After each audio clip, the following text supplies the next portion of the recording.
I think gold has been mirroring the dollar, and the dollar's sort of, been strengthening at the beginning of this week on the 10-year surging.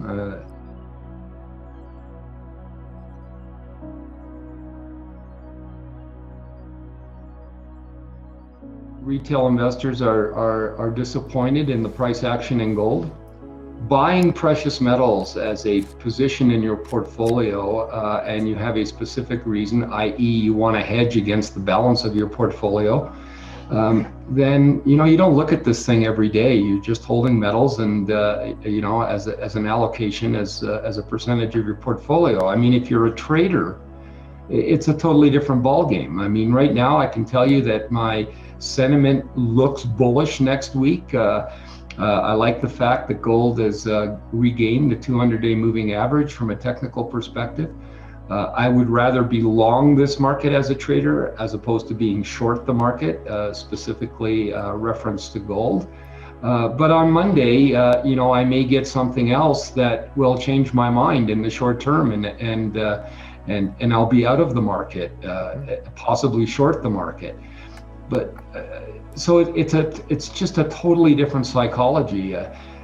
But from an investor's perspective, the macro picture has not changed. I mean, the Fed is going to continue easing policy. The Biden administration is going to do its best to pump up the stimulus package. The COVID situation is certainly not behind us. There's going to be more stimulus coming into the market. If you look at the PPI numbers that came out this week, they were considerably higher than anybody expected. And if we get some kind of normalization in the economy, this is going to spill over, and there's going to be a ton of spending. And you just, in that scenario, it would be a hard argument to suggest that inflation is not going to accelerate. And that is, on a macro basis, extremely bullish for commodities. So again, it's a matter of patience, I guess is the best way to say it. If you're looking for a quick pop to $3,000, I don't think you're going to get it. But it's a matter of patience, and it's a matter of how you allocate your portfolios. If you look at the industrial metals, I mean, if you just look at the ratio basis, I mean, silver is almost at where it was when gold was trading at $21.90.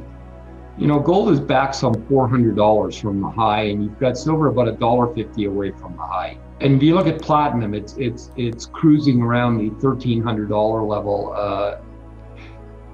Rhodium is north of $24,000. I mean, copper is moving substantially higher.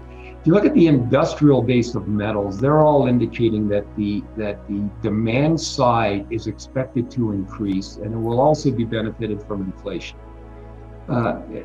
Gold generally leads the pack, but this time it may follow the pack, but it will be pulled along with the industrial demand in the metals.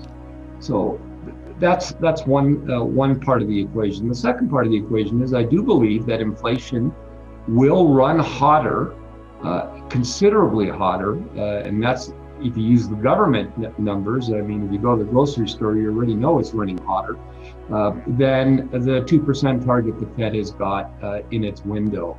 And there's absolutely no way the Fed is going to put on the brakes on their fiscal stimulus until at least mid-2022, in my opinion.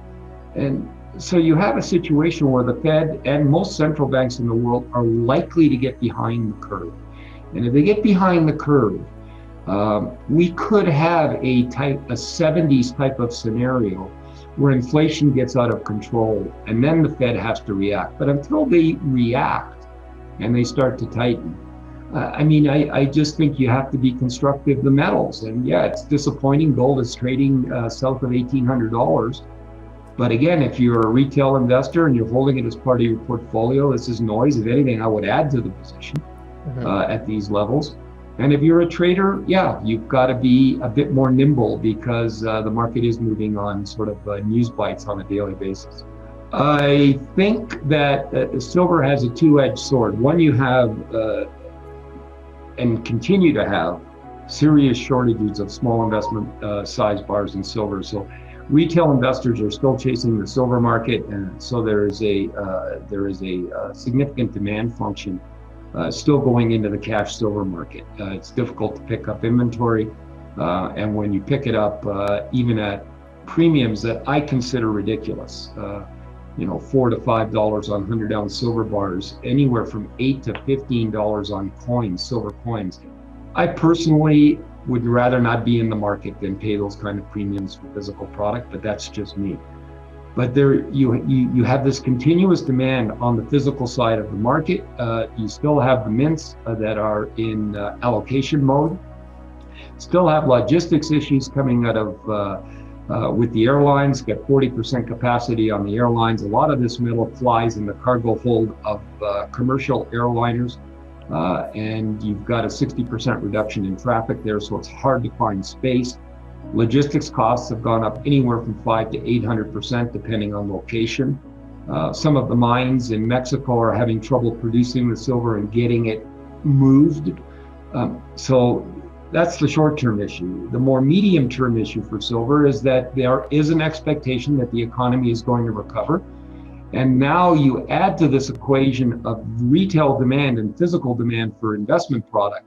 You add to that equation the demand that comes from industrial use.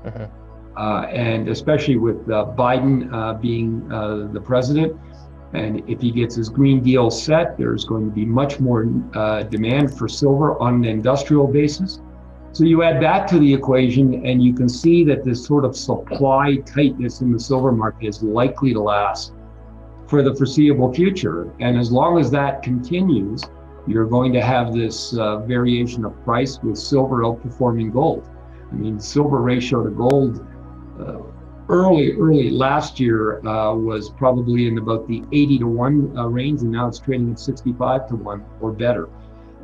So I see that continuing. And even with gold getting hammered, I mean, 2 weeks ago at 1850, now at 1780, silver is basically up in that same time window. Again, take the aberration that happened 2 weeks ago, but it's trading at the mid 27s. So there's obviously continuous demand and supply issues with silver, and I don't see that changing in the foreseeable future.